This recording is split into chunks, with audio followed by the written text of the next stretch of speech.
नमस्कार, मैं हूं अमित सिंह और आप देख रहे हैं फर्स्ट बिहार झारखंड। देखिए, बिहार की राजनीति गलियारे से बड़ी खबर निकलकर सामने आ रही है। आपको बता दें कि बिहार में होने वाले विधानसभा चुनाव को लेकर के बीजेपी ने बड़ी कार्रवाई की है। अपने ही पूर्व विधायक को पार्टी से निलंबित किया और अब निलंबन के बाद कई तरह की बयानबाजी हो रही है, कई तरह की बातें जो है निकलकर सामने आ रही हैं। देखिए, एक तरफ जहां चुनाव प्रचार का दौर जारी है, सत्ता पक्ष और विपक्ष दोनों तरफ से चुनाव प्रचार पूरी तरह से जोर शोर से किया जा रहा है, आरोप प्रत्यारोप भी हो रहे हैं। वहीं दूसरी तरफ अब देखिए, पार्टी के जो बागी नेता है, अब उसके ऊपर भी कार्रवाई की बात सामने आ रही है। और ये कोई एक पार्टी में नहीं है, ये तमाम पार्टियों में हो रही है। हर पार्टियों से कमोबेश इसी तरह की खबरें हैं। लेकिन बीजेपी को लेकर के जो खबरें निकलकर सामने आ रही हैं, कहा जा रहा है बीजेपी ने अपने पूर्व विधायक को निलंबित कर दिया पार्टी से, और निलंबन के बाद भी मामला इतना तूल पकड़ रहा है। देखिए, दोनों तरफ से कहा जा रहा है कि बयानबाजी हो रही है, कई तरह की बातें हो रही है, और सामने विधानसभा के चुनाव भी हैं। चुनाव पर इन सब चीजों का क्या असर होगा, कितना कुछ इन बातों का प्रभाव विधानसभा चुनाव में देखने को मिलेगा, ये तो चुनाव के बाद ही पता चलेगा, नतीजे जब सामने आएंगे। लेकिन इस बीच कहा जा रहा है कि देखिए, कहा जा रहा है कि पूर्णिया के कसबा विधानसभा के पूर्व भाजपा विधायक प्रदीप दास को पार्टी के विरुद्ध जो है रणनीति बनाते हुए, पार्टी के खिलाफ काम करते हुए, क्योंकि कहा जा रहा है कि निर्दलीय चुनाव लड़ने के कारण जो है बीजेपी ने बड़ी कार्रवाई करते हुए 6 वर्ष तक के लिए जो है पूर्णिया के कस्बा से पूर्व विधायक प्रदीप दास को निष्कासित किया है। और उसके बाद अब देखिए, कहा जा रहा है कि नीतीश सिंह, जो कस्बा से लोजपा रामविलास के उम्मीदवार हैं, एनडीए के समर्थित उम्मीदवार हैं नीतीश सिंह, वो बड़ा बयान दे रहे हैं। एक बार नीतीश सिंह के उन बयान को सुनिए कि आखिर नीतीश सिंह बताना चाह रहे हैं कि आखिर क्या कुछ हुआ था, क्या कुछ बातें चल रही थी, आखिर क्यों बीजेपी ने ये निर्णय लिया, क्या कुछ पार्टी विरोधी गतिविधियां चल रही थी। सुनिए, कस्बा के बीजेपी की जो एनडीए के समर्थित और लोजपा रामविलास के प्रत्याशी हैं नीतीश सिंह, क्या कुछ कह रहे हैं। पूछिए, आपके सारे सवालों का जवाब बढ़िया से दिया जाएगा।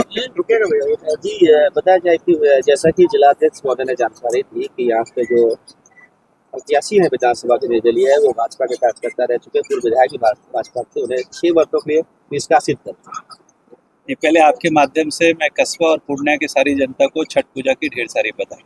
अब आपके सवाल पे आते हैं। देखिए, आपको 20 साल पहले का बिहार याद करना पड़ेगा।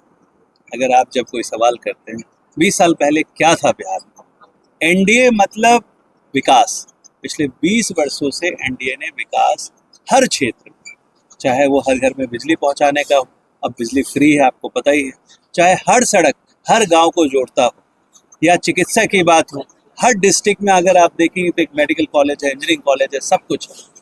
अब आपकी बात आती है, हमारे सीनियर लीडर हैं, बहुत कर्मठ रहे हैं, बट ये सोचना होगा जनता को कि 2010 में जब बिहार में एनडीए का आंधी था, तब वो नहीं जीत, कहीं न कहीं कुछ तो कमी रही होगी। 2015 में पार्टी ने उनको फिर टिकट दिया, 2015 में भी हार गए। अब पिछले, जहाँ तक मेरा जानकारी है, हो सकता है गलत हो, मैं जहाँ तक जानता हूँ पिछले 30 वर्षों से वो चुनाव लड़ रहे थे, और कहीं न कहीं जनता उनसे कन्विंस नहीं हो पा रही। पिछले 15 सालों से क्या एक व्यक्ति विशेष से पार्टी तो नहीं चलेगा। कस्बा का विकास देखना है या व्यक्ति का विकास देखना है। पिछले 15 वर्षों से अगर आप देखते हैं तो कस्बा में कई ऐसी सड़कें हैं, आप अगर, मैं 9 दिन में बता सकता हूँ, मैंने जितना घूमा है उसमें हर जगह कई जगह गड्ढे दिखे। ऐसी बहुत सारी कमी है जो कस्बा विधानसभा में एक प्रतिनिधि कर सकता था। तो ये इसका दोषी कौन है? अगर यहाँ एनडीए का कमल नहीं खिला है तो इसका दोषी कौन है, इसको आपको समझना होगा। और कोई पार्टी किसी व्यक्ति के लिए नहीं होता है, कोई गठबंधन किसी व्यक्ति विशेष के लिए नहीं होता है। पार्टी उस विकास चाहती है, उस क्षेत्र के लिए होता है, और नेता क्षेत्र के लिए होता है। मैं, जैसा आप जानते हैं, राजनीति में मैं नया आया, मुझे इसका कोई अनुभव नहीं है, बट ये मैं अपना व्यक्तिगत हूँ। अगर मेरी बातें उनको बुरी लगी तो उनके लिए क्षमा। मैं तो उनको कहूँगा, वो एक ऐसे उम्र होता है जब आपसे अगर जनता कन्विंस नहीं है तो आप अपना समय बर्बाद ना करें, लोगों को भ्रमित ना करें, और कस्बा की जनता को कम से कम विकास से दूर रखने का कार्य ना करें। आप कई बार मेरे मन में ऐसा ख्याल है, मेरे सवाल है जो मैंने उनसे किया नहीं, मेरा व्यक्तिगत उनसे बहुत ज़्यादा परिचय है नहीं, कि आखिर जब हम मान रहे हैं कि मैं हार रहा हूँ, बार बार हार रहा हूँ, तो आप दूसरे को जिताने के लिए क्यों मेहनत करते हैं? हम लोगों को इस बार पूरी तरह एकत्रित होकर कस्बा के लिए वोट करना है। और मैं सारे मतदाताओं को एक ही बात कहूँगा, कोई भी पार्टी से कोई भी कैंडिडेट आता है, अगर वो 5 साल में काम नहीं करता है तो आप उसको उसके खिलाफ वोट दीजिए, एनडीए के लिए दीजिए और विकास के लिए दीजिए। बस इतना ही कहना चाहूँगा, और कोई सवाल तो बता। तो देखा आपने लोजपा रामविलास के प्रत्याशी कस्बा विधानसभा से नितेश सिंह बता रहे थे पूरी घटना को लेकर के, और अब जिला अध्यक्ष क्या कुछ कह रहे हैं इसी मामले पर, उनको भी सुनिए। मनोज सिंह भाजपा जिला अध्यक्ष हैं, इसी बातों पर जो है अपनी राय रख रहे हैं और समझाने की कोशिश कर रहे हैं कि आखिर क्या कुछ खेल हुआ था। आएंगे आप सब लोग जानते हैं कि अभी छठ का पूजा है, और छठ का पूजा हम बिहार वासियों के लिए कितना बड़ा पर्व है ये विश्व के भी लोग जानते हैं। आज भी मेरी बात सुबह में हुई थी, आज भी वो आने वाले थे प्रेस कॉन्फ्रेंस में। आज वो गंगा स्नान करने, जान ही रहे कि गंगा स्नान करने आज मनिहारी वो गए हैं, कितनी भीड़ होती है, और 6-7 घंटा वो जाम में, अभी भी जाम में फंसे हुए हैं। उनको आना था, लेकिन चूँकि जाम में फंसे होने के चलते वो पहुंच नहीं पाए, जिसके चलते आज हम लोग के साथ यहाँ पर नहीं बैठे। और पूरी की पूरी किशोर जायसवाल जी भारतीय जनता पार्टी के एक निष्ठावान सिपाही हैं और ईमानदारी पूर्वक पार्टी का काम करते हैं और आगे भी करते रहेंगे। और पार्टी के शीर्ष नेतृत्व का जो उनको निर्देश मिला उसका पालन करते हुए वो हमारे साथ जा करके, मैं तो फोटो भी वायरल किया था, फेसबुक पर डाला भी हूँ मैं अपना फोटो। बिल्कुल, आज धर्मेंद्र प्रधान जी के साथ कल भी धर्मेंद्र प्रधान जी आए थे, उनसे भी मुलाकात कल हुई है। इसलिए वो एक सच्चे कार्यकर्ता के रूप में पार्टी के प्रति ईमानदारी से खड़े हैं और आगे भी रहेंगे। इसमें कई प्रश्न चिन्ह उनके प्रति नहीं हो सकता है। संजीव दास के चुनाव लड़ने से कोई असर पड़ेगा? बिल्कुल नहीं, बिल्कुल नहीं। देखिए क्या है कि ये पूरे बिहार की जनता ये जान चुकी है, और इस बार ही नहीं, आप लोगों को ध्यान होगा कि प्रदीप जी 2010 का जिस समय में पूरा आंधी चल रहा था, उस समय में भी बीजेपी के सिंबल से हारे थे, आप लोग को ध्यान होगा। बिल्कुल ध्यान। और कहीं ना कहीं इसी कस्बा की जनता का वो निर्णय था, तो कहीं ना कहीं उनके अंदर में कोई कमी तो रहा होगा। उसके बाद लगातार लड़ रहे हैं, जीत नहीं पा रहे हैं, कहीं ना कहीं जनता उनके ऊपर जो एक विश्वास होना चाहिए, वो विश्वास जनता का वो नहीं जीत पा रहे हैं। लेकिन हर बार तो पिछले 2-3 चुनाव को देखा जाए, विधानसभा चुनाव को, तो हर बार वो आपके एनडीए प्रत्याशी से ज्यादा वोट ला रहे हैं, तो जनता को विश्वास मिल रहा है ना उनको? नहीं, क्या है ना कि देखिए, राजनीति में आप लोग एक चीज ध्यान दीजिए कि पिछले बार भी वो लोजपा के टिकट से चुनाव लड़े थे, और उस समय का जो समीकरण था, जो गठबंधन था, ये कस्बा का जो भौगोलिक स्थिति है, यहाँ की जो जनता की जो सोच है, अब तो ये जनता यहाँ तय करती है। अच्छा, ये बताया जाए, जनता मालिक है, लोकतंत्र में जनता मालिक है। ये बताया जाए कि गठबंधन विरोधी कार्य को देखते हुए दास जी को 6 वर्षों के लिए निलंबित कर दिया, लेकिन उनके साथ जो भाजपा के और कार्यकर्ता जुड़े हैं, कई अध्यक्ष भी हैं, फोटो भी वायरल हो रहा है काफी, उन पर क्या कार्रवाई होगी? ऐसा है कि उनको भी 1-2 दिनों का मोहलत दिया गया है कि भाई जो लोग भी कहीं दिग्भ्रमित है, किसी डिलेमा में है कि नहीं हम जीत करके भारतीय जनता पार्टी में चले जाएंगे, तुम लोग हमारे साथ रहो, तो कार्यकर्ता तो हमारे बहुत सीधे साधे होते हैं। तो ऐसे कार्यकर्ता को 1-2 दिनों का मोहलत दिया गया है कि जो वापस आ जाए और भारतीय जनता पार्टी और एनडीए गठबंधन के साथ काम करें। जो कार्यकर्ता अभी उसमें वापस नहीं आ पाएंगे, उनके प्रति भी, उनके साथ भी जिला उसी प्रकार की कार्रवाई करेगी। ये हम लोग 1-2 दिनों का समय दिए हैं कि कार्यकर्ता तो मान लीजिए कार्यकर्ता है तो थोड़ा सा उसको भी मन में लगता हो सकता है कि पार्टी इनको मौका मिल जाए, पार्टी इनको अंदर से सपोर्ट कर दे, लेकिन ऐसा कहीं कोई विषय नहीं है। इसीलिए मुझे आप लोगों के बीच आना पड़ा कि जो भी कहीं भ्रांतियां हैं, जिस भी कार्यकर्ता के मन में इस प्रकार का कहीं बात है, वो अपने मन से इस बात को निकाल दें और विशुद्ध रूप से एनडीए गठबंधन के हमारे प्रत्याशी जो नितेश जी हैं, उनके साथ खड़े होकर के कदम से कदम मिला करके हम लोगों को यहाँ से एनडीए गठबंधन को ही जितवाना है। आज कस्बा विधानसभा के अंदर हम आप सभी पत्रकार बंधुओं का स्वागत करते हैं।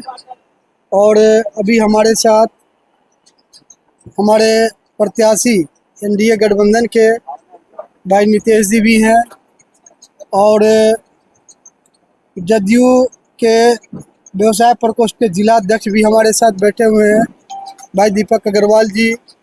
हमारे नगर मंडल के अध्यक्ष हमारे छोटे भाई अमरिंदर जी भी बैठे हुए हैं। नगर मंडल के हमारे महामंत्री अनिल जी भी हैं और हमारे पीछे में हमारे मीडिया और सोशल मीडिया के कार्यकर्ता सब बैठे हुए हैं। आज जो अभी शाम को बुलाना पड़ा, आप लोगों को जो कष्ट दिया, उसका मूल विषय है कि हम लोगों के पार्टी के पूर्व के विधायक जो पिछली बार भी चुनाव लड़े थे और इस बार चूँकि एनडीए गठबंधन के तहत ये सीट लोजपा को दिया गया है और एनडीए धर्म का पालन करते हुए भारतीय जनता पार्टी उनसे लगातार संपर्क कर रही थी, आग्रह कर रही थी कि अपने गठबंधन धर्म का पालन करते हुए आप अपने नामांकन को वापस ले लीजिए। लेकिन वो बात नहीं माने हमारे प्रदेश के नेताओं का। परिणाम स्वरूप आज उनको पार्टी से निष्कासित किया गया। 6 वर्षों के लिए माननीय प्रदेश अध्यक्ष और हमारे सभी शीर्ष नेतृत्व ईमानदारी पूर्वक पूरे बिहार के अंदर में जहां कहीं भी एनडीए गठबंधन का हमारा प्रत्याशी है, भारतीय जनता पार्टी पूरे दमखम के साथ सभी कार्यकर्ता उसको जितवाने के लिए हम लोग गोलबंद होकर के एक साथ भारतीय जनता पार्टी जहां लड़ रही है वो तो हम लोग जीते ही, जहां हमारा एनडीए गठबंधन लड़ रहा है वहां हम जरूर जीते। ऐसा हमारे माननीय केंद्रीय गृह मंत्री श्री अमित शाह भाई जी जो आए थे फारबिसगंज में, उन्होंने स्पष्ट संदेश में ये कहा और उसी के तहत यहाँ के जो हमारे निर्दलीय प्रत्याशी के रूप में प्रदीप दास खड़े हुए, उनको 6 वर्षों के लिए पार्टी से निष्कासित किया गया है। और हमारे एक कार्यकर्ता कस्बा विधानसभा के अच्छे कार्यकर्ता जो पार्टी के निर्देश को मानते हुए अपना नामांकन वापस ले लिए, ऐसे हमारे किशोर जायसवाल जी जो बहुत पुराने कार्यकर्ता विद्यार्थी परिषद के समय से भी कार्यकर्ता रहे हैं। हमारे संजय मिर्धा जी वो भी प्रयास में थे, लेकिन पार्टी के नेताओं के द्वारा जब उनके ऊपर दबाव बनाया गया तो वो नॉमिनेशन भी नहीं दिए और खुल करके आज ये लोग हमारे साथ हैं। एनडीए गठबंधन के हमारे प्रत्याशी जिनका चुनाव चिन्ह हेलीकॉप्टर छाप है और बैलेट में नंबर 2 पर इनका नाम आया है, इनके लिए हमारे भारतीय जनता पार्टी के बूथ से लेकर के मंडल तक के सभी कार्यकर्ता ईमानदारी पूर्वक लगे हुए हैं और आने वाले 11 तारीख को अधिक से अधिक मतों से ये जीत करके कस्बा के विधानसभा में एक नया कीर्तिमान स्थापित करेंगे और कस्बा विधानसभा के अंदर में जो विकास की कमी रह गई है उस विकास की गति को और तेज करेंगे और कस्बा को एक नया दिशा और नया दशा देंगे और कस्बा भी पूर्णिया के मानचित्र पर और इंडिया के मानचित्र पर अपना एक स्थान लाएगा।